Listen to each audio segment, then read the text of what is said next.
आखिर झरुछि लुह पुष्पगुच्छ देई शेष सम्मान जणाउछन्ति सान्ताली समाज आउ नाहंती सान्ताली लेखिका मालती मुर्मू।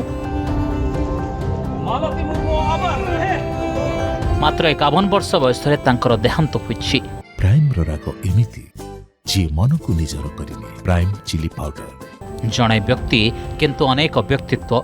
मालती मुर्मू एकाधारे अलिचिकी लिपि सान्ताली भाषा साहित्यर वरिष्ठ प्रचारक मिशन अलिचिकीर दृढ़ संगठक मासिक सान्ताली संवाद पत्रिका फागुनर परिचालिका और संपादिका अखिल भारतीय सान्ताली लेखक संघ आदिवासी सामाजिक शिक्षा और सांस्कृतिक संगठक आसेकार आजीवन सदस्या सावहेंद आखड़ार सभानेत्री। निज संपूर्ण जीवन को से सान्ताली भाषा अलिचिकी लिपिर प्रचार प्रसार उद्देश्य उत्सर्ग करथिले। सान्ताली समाज पई आसाम बिहार झारखंड राज्यर सान्ताली परिवार लोकों को एकत्रित करी गोटिए सूताक्षरे बांधि रखिथिले। तांको वियोग अलिचिकी भाषा समाज पई अपूरणीय क्षति। आम सान्ताली पत्रिका जगत पई एक अपूरणीय क्षति। से दीर्घ दिन धरी फागुन मासिक पत्रिका से संपादना करथिले एवं सेहिथिरु ही एते सबु सान्ताल समाज ओडिशा बिहार झारखंड वेस्ट बेंगल आसाम समस्ते सेहिथिरु संवाद पाउथिले खबर पाउथिले ता सहित साहित्य को मध्य से माने पाउथिले पढ़ी पारुथिले से फागुन पत्रिकारु। बहुत दुखद घटना माने असमय रे देहांत हेबा ये फैमिली रो बहुत बड़ दुख कथा। आ ता छड़ा मोर से फागुन रो गोटे संपादिका थिले से सान्ताली लेखक हिसाब रे तांकर भूमिका बहुत गुरुत्वपूर्ण थिला। तेणु मु आपनको माध्यम रे तांकर संत परिवार को संवेदना जणाउची।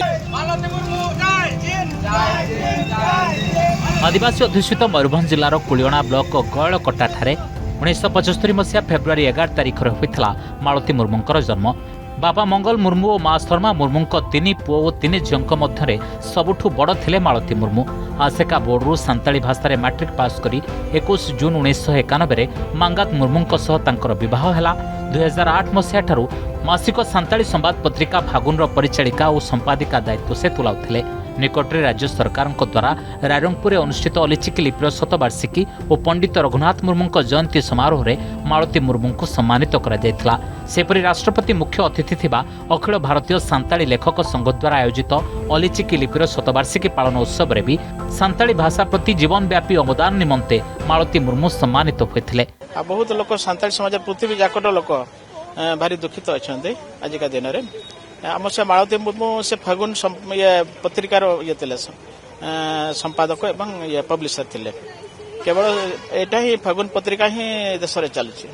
तांकर जो दिग्दर्शन थिला किंबा तांकर उद्यम रे जो पत्रिकाटी चलीथिला सेटा जदि न चली पारे ताले आम मानकर जो वार्ता सब विनिमय होउथला कि विभिन्न समाचार जो ताहारी माध्यम रे प्रकाश करथुलु सेटा प्रकाश हेई परियो नै। तेणु मु कहबी सान्ताली साहित्यर कि जगतर ये गोटे अपूरणीय क्षति। मोर आज सोनामुदी जमती आम सोनामुदी हजे आम समाज सेमती आम हजे देछु। यांकर नहीं कि जो मासिक सान्ताली पत्रिका फागुन से पब्लिश करथिले से आमर मुख्यमंत्री प्रधानमंत्री समस्त पठाऊ एटा नहीं कि आमर समाजर आमर लिपिर बहुत प्रचार प्रसार है। जेतिकी आम संगठन अच्छी यहाँ पाखर यार आर्थिक सब किसी काम कर। किछि दिन धरी से लिवर सिरोसिस आजमा डायबिटीज भली रोगाक्रांत होई चिकित्सित हेउथिले। भुवनेश्वर 6 नंबर स्थित सरकारी बासभवन रे गत राति तांकर वियोग होइछि।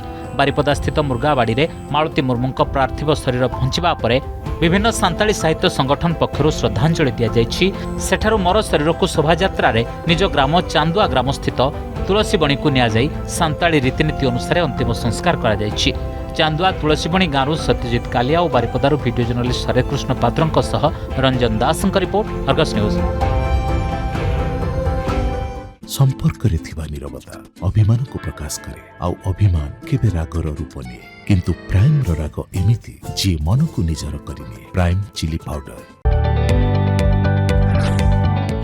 जदि आपंक आम भिडी भल लगा तेब आम चैनल को लाइक शेयर और सब्सक्राइब करने को जमा भी भूलु नहीं।